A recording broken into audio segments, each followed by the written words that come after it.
Where I live in Dublin, I'm really blessed to live beside fantastic mountain walkways and drives. And within 5 minutes, I'm up in the mountains with the car. And I've been finding myself recently kind of, taking off a little bit into the Wicklow Mountains more and more in the evenings. And I go there for two objectives. One is to say a prayer. Two, to smoke the pipe. But you know what? I do think it's fair to say, everybody, that mountains are places where I think anyone can get a clarity of mind, a fresh perspective, a chance to be a bit more reflective in life in terms of the issues that we might face or otherwise. It's a few moments, I think, where everyone gets to think a bit more clearly, kind of away from the rat race of modern life. And as well, I suppose, the physical height of the mountains, everybody, it also provides with a far-reaching sight physically, but I also believe it gives us a far-reaching sight spiritually if we're paying attention. Because look, it's no mistake that God has chosen throughout the scriptures to reveal himself to certain people on mountains and infuse upon them a certain mission, etc. Moses being an obvious example for one. But prayer can be very much like a mountaintop as well, standing on a mountaintop, where we get a fresh perspective, particularly in God's presence. I mean, when we pray, when you think about it, when we pray, our minds they're automatically drawn into heaven, our destination, if you will. That's what prayer does. It focuses our mind on heaven. In other words, why? So God spurs us on to keep going, not to give up, even if we're struggling with certain things. It reminds me a little bit at the end of The Fellowship of the Ring, the Lord of the Rings movies, the first one, where Frodo and Sam, having left the group behind them a little bit, they find themselves standing on a mountaintop, and they can see far away in the distance Mount Doom, where their mission is to destroy the Ring of Power. But between where they're standing and Mount Doom, there's a huge journey in between.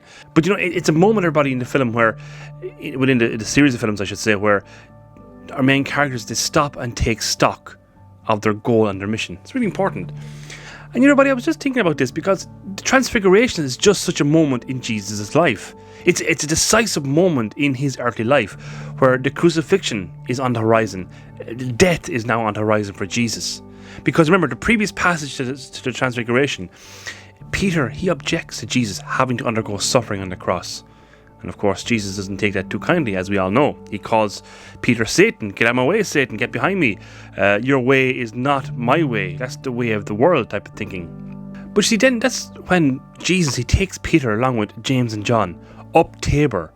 And he shows them why they must not lose hope when Jesus undergoes the crucifixion. All right?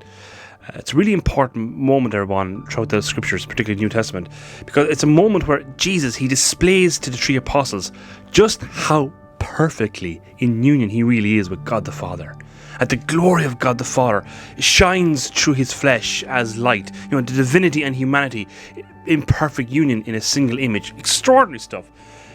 And everybody, look, such is the reward of a life that sticks close to the Lord, no matter what the difficulties and strange of life that it has for us. This beautiful and extraordinary moment that the three apostles are being witness to is given to them, so that when they see Jesus hanging on the cross, bloodied, beaten, flesh torn open, starved, naked, cold, and dying, they then recall the Transfiguration, that they don't give up, knowing the glory that awaits the Lord. And everybody, that's the glory that awaits all of us too, if we stick with the Lord. I'm becoming more increasingly convinced that today Christians are in need of serious infusion of divine perseverance, the grace of persevering through difficulties and temptations. I mean, so many people have fallen away from God, away from his church, away from prayer, all in favor of a life that tries its best to resemble Love Island, for example, for want of a better expression. No, money, fame, perfect bodies, and the big one, worldly attention. That's a big attraction in today's world. That's the spirit of the world. And the spirit of the world, everybody, is very attractive because it offers instant results here and now. There's no suffering required.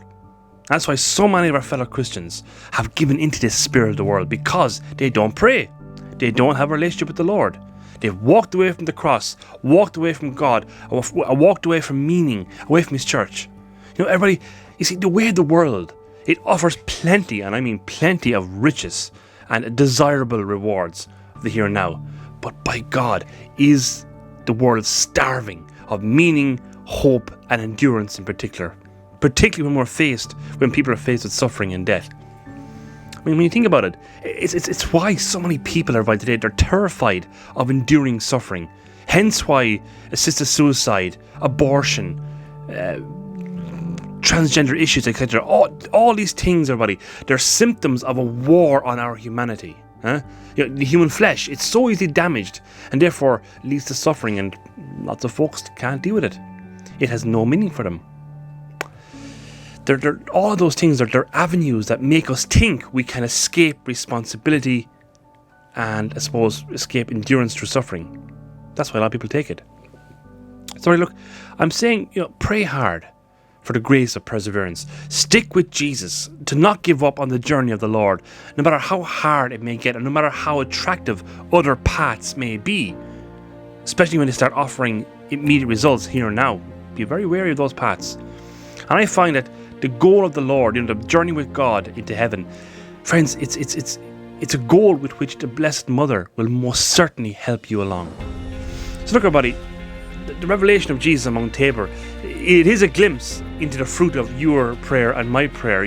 Our struggle in holding on to the faith in the face of temptations of the world, which always seeks to pull us away from God and away from His church. God rewards us with our own transfiguration by heroic perseverance of keeping the apostolic faith, no matter what seems to be more attractive. Because look, at the end of the day, our transfiguration is the goal of holiness. To exclaim at some point in our lives what St. Paul says, I'm alive, yet it is no longer I, but Christ living in me.